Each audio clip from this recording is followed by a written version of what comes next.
जय गुरुदेव. वास्तुचिन्ह चॅनलमध्ये आपणा सर्वांचं स्वागत आहे. तर आज आहे कोजागिरी पौर्णिमा. कोजागिरी निमित्त त्याचं महत्त्व आपण जाणून घेणार आहोत. त्याचबरोबर सोमजागर म्हणजे काय ह्या दोन गोष्टी आज आपण पाहणार आहोत.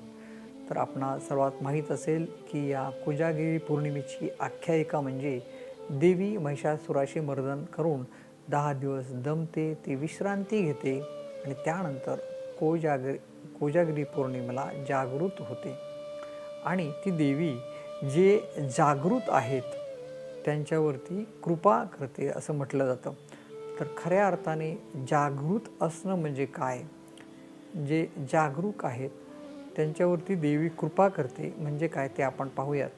तर भक्ती मार्गाप्रमाणे जे साधक खऱ्या अर्थाने अंतर्मुख आहेत, देवाच्या अनुसंधानात राहण्याचा प्रयत्न करतात, उपासना, नामस्मरण इत्यादी करत आपल्या अनुसंधानामध्ये आहेत, अशा खऱ्याखुऱ्या जागृत असणाऱ्या साधकांवरती देवी कृपा करते.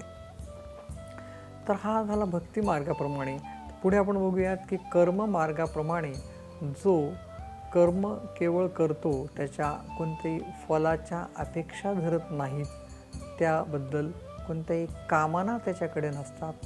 भले तो सकाळी ऑफिसमध्ये असू देत किंवा घरात किंवा दारात कुठेही असू देत, केवळ कर्म करण्याचा भाग तो करतो आणि हे सर्व कर्म करण्याच्या मागे त्याची सेवा हीच भूमिका असते आणि सेवा ही भूमिका असल्याने मूळ स्वरूप जे आहे ते निरीच्छ, कामनाविरहित, अकर्ता असल्याने त्याचा सेवा या भावामुळे त्याचा कर्माचा संस्कार हा चित्तावरती होत नाही, म्हणून त्या कर्माचं बंधन त्याला लागत नाही, हा कर्मयोग त्याला साधला जातो.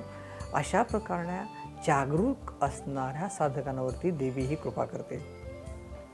तर पुढे आपण बघूयात हा जो ज्ञानमार्गाप्रमाणे जो साधक आहे तो शरीर हे मी नसून पंचमहाभूतांचं आहे.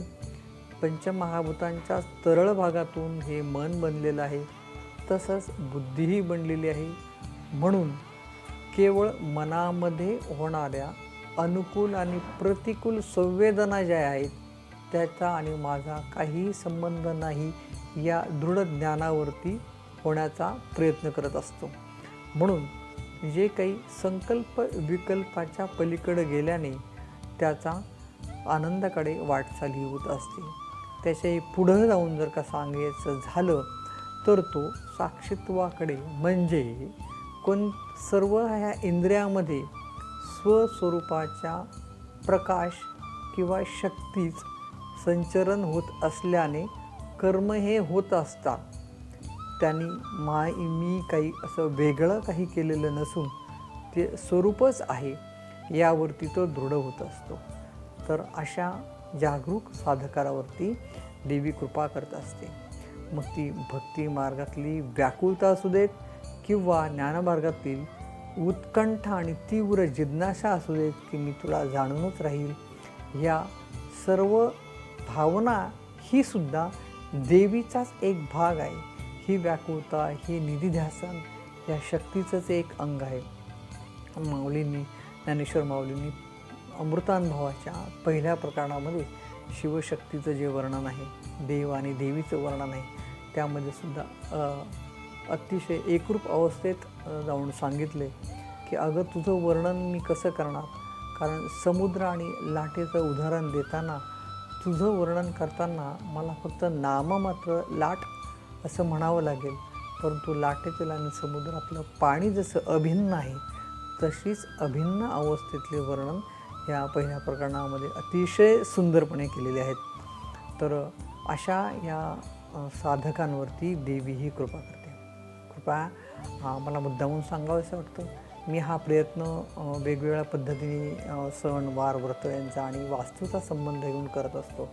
तर हा चॅनल आपला आवडल्यास नक्कीच आपण त्याला सबस्क्राईब, लाईक आपण नक्की करून इतर व्हिडिओ पण आपण पाहू शकता.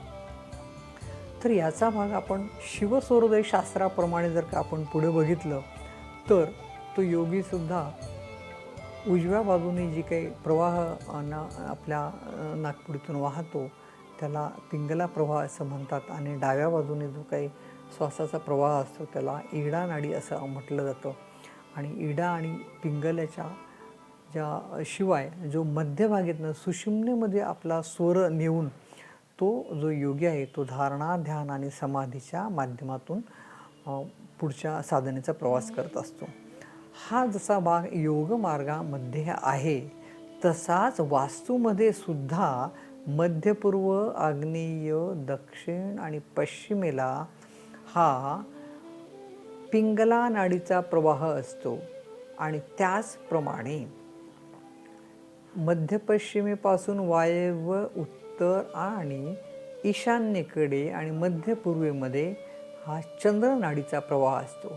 या दोन्ही नाड्यांचा प्रवाह किंवा स्पंदनसुद्धा संतुलितच असावे लागतात. मगाशी पाहिल्याप्रमाणे ज्या व्यक्तीमध्ये साधारणतः 1-1.5 तासामध्ये हे प्रवाह आपोआप बदलत असतात त्यांचासुद्धा जर का अनियंत्रित प्रवाह जर का असेल, उदाहरणार्थ माझ्या लक्षात आलेले काही कॅन्सरचे पेशंट आहेत, केवळ जर का उजवी नाडी सुरू असेल तर त्यांना अत्यंत दाह त्यांना भोगावा लागतो. किंवा ज्यांच्यामध्ये अग्निमांद्य आहे, पचनाच्या अडचणी आहेत, त्यांना अधिकाधिक हा चंद्रसूर हा त्यांचा सुरू असतो. हे जसं व्यक्तीच्या स्तरावरती आहे तसंच वास्तूमध्ये सुद्धा ज्याला आपण चंद्रबळ म्हणतो, सोमपद आहे, ते सोमपद उत्तर मध्यावरती असं. म्हणून ह्या उत्तर प्रवाहाकडे असणारा चंद्र स्पंदनं आणि पूर्वेची सूर्यस्पंदनं याचा समन्वय असणंसुद्धा अत्यंत आवश्यक असतं. तरच त्या वास्तूमध्ये होणाऱ्या घटनांचा प्रिय अप्रिय याच्याशी संबंध असतो. आत्ताच्या कलियुगामध्ये घोर ज्याला आपण म्हणतो कर्माची गती असल्याने आजचे फ्लॅट हे जणू काही जेलच्या स्वरूपातच आहेत. वेगवेगळे डक्ट्स, कट्स, त्यानंतर गॅलरीज, वेगवेगळे टॉयलेट्स जे काही पूर्वी बाहेर होते ते वेगवेगळ्या दिशांना असणारे टॉयलेट्स हे सगळे अनियंत्रित स्पंदनं निर्माण करणार आहेत. म्हणून तिथे कमीत कमी रंगरत्न, धातू, आरसा अशा पद्धतीने काही ना काही उपाय पद्धती करून त्यामध्ये आपण दाह कमी करू शकतो. तर हे वास्तूच्या संदर्भात आपण बघितलं. म्हणून हे जे काही आज कोजागिरी निमित्तानं चंद्रबळ वास्तुज्योतिषच्या अंगाने जर का आपण बघितलं तर चंद्रबळ ज्याचं अधिक चांगलं आहे त्याचं मन स्थिर असतं. मन स्थिर असल्याने निर्णय क्षमता बुद्धीची चांगली असते, त्यामुळं कर्म योग्य होतात आणि त्याच ठिकाणी त्यांचं मग योग्य कर्म झाल्याने समृद्धीकडं त्यांचं वाटचाल होत असतो. असा तो एक चंद्रबळाचा एक संबंध आहे. म्हणून वास्तूमध्ये सोमपद जे 45 देवतांपैकी एक पद असते मध्य उत्तरेमध्ये, तो प्रवाही पण सुयोग्य असणं अत्यंत आवश्यक असतं. म्हणून आपण अशा या सुयोग्य भवनामध्ये राहून खऱ्याखुऱ्या अर्थाने ह्या देवीची कृपा संपादन करावी. तुम्हा आम्हावरती ह्या शक्तीने, ह्याच देवाने, ह्याच देवीने आम्हा तुम्हावरती कृपा करावी ही त्यांच्या चरणी प्रार्थना करतो. धन्यवाद. जय गुरुदेव.